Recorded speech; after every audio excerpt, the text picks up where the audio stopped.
I want to talk about teachers teaching social studies.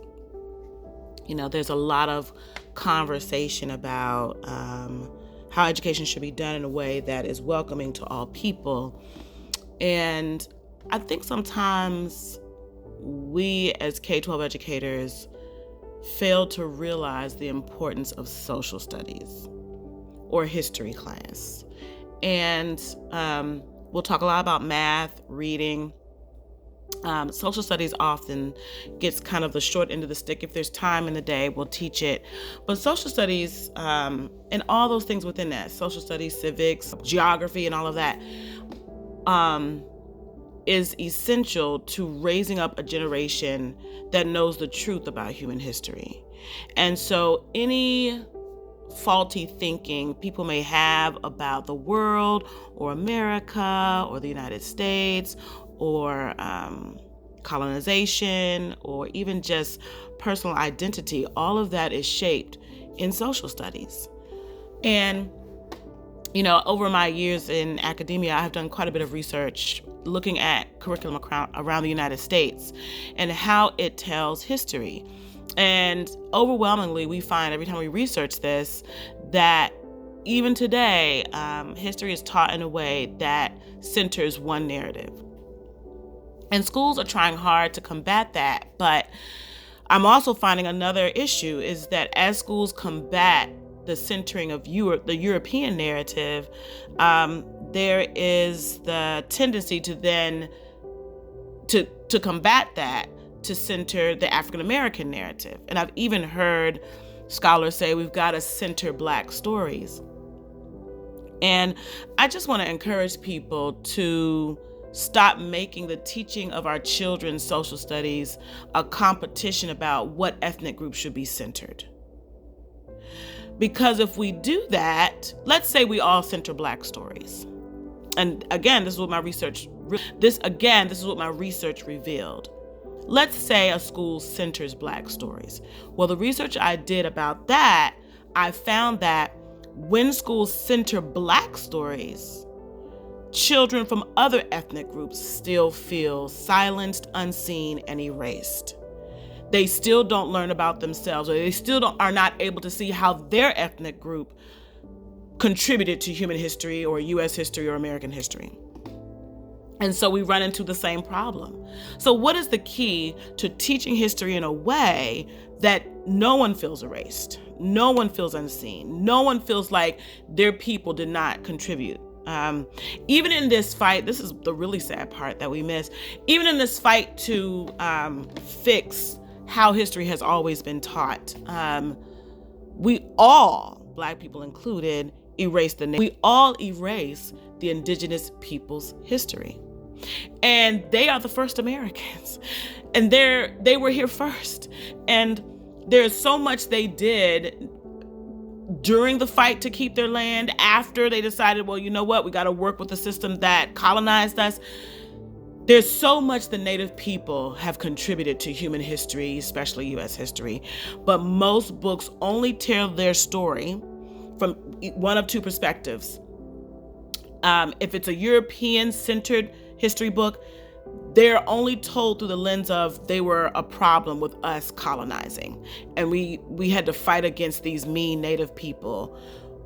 That's the narrative there. If it's not that story, it's only through the lens of them fighting.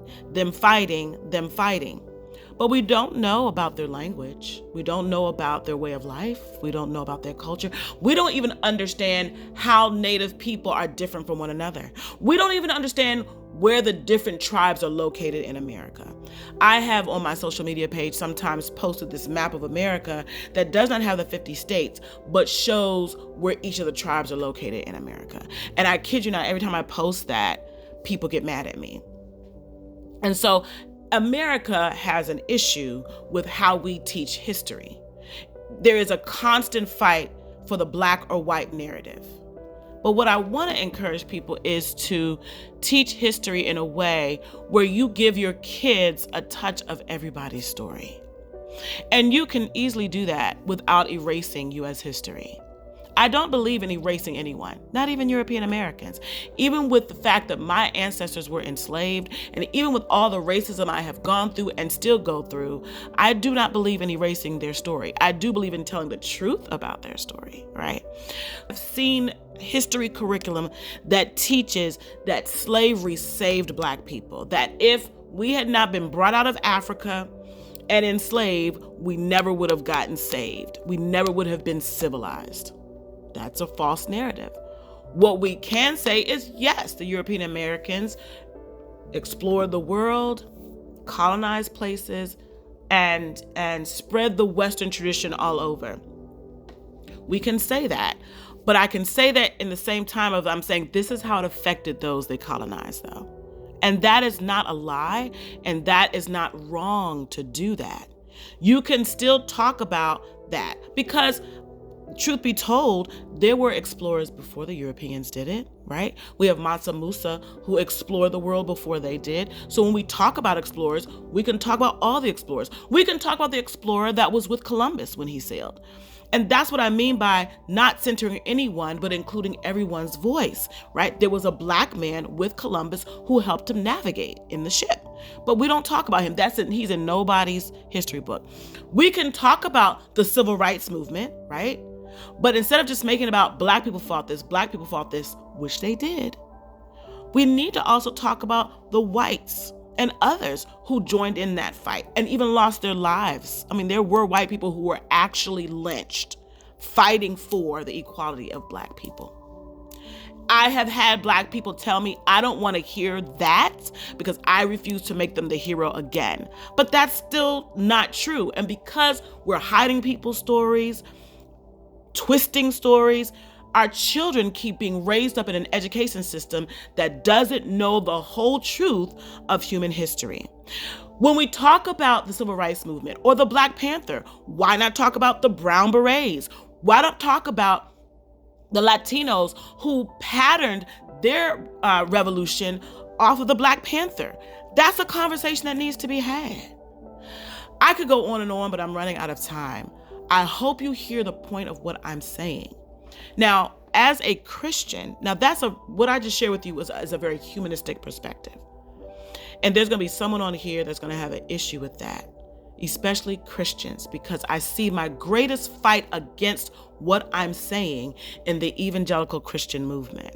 And that's because historically, the evangelical Christian movement, because I grew up in your schools from pre-K through 12th grade, I'm 52 years old, and I still see this as an educational consultant, is that the whole education of that movement has been built around a narrative that centers the European story, that dehumanizes anyone who's brown, and is rooted in the curse of Ham, that basically sets it up that white people were called to save Black people and brown people from a curse, which is false theology. And there are some people who are still living under that theology, and they still don't even realize they are. Because even me saying this, they're shocked.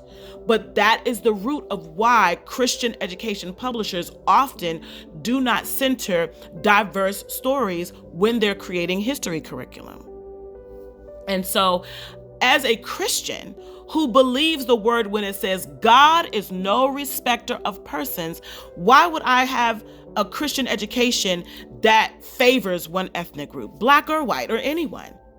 When I say for God so loved the world, wouldn't I want to teach in a way that shows my students God loves the world, that he died for the world?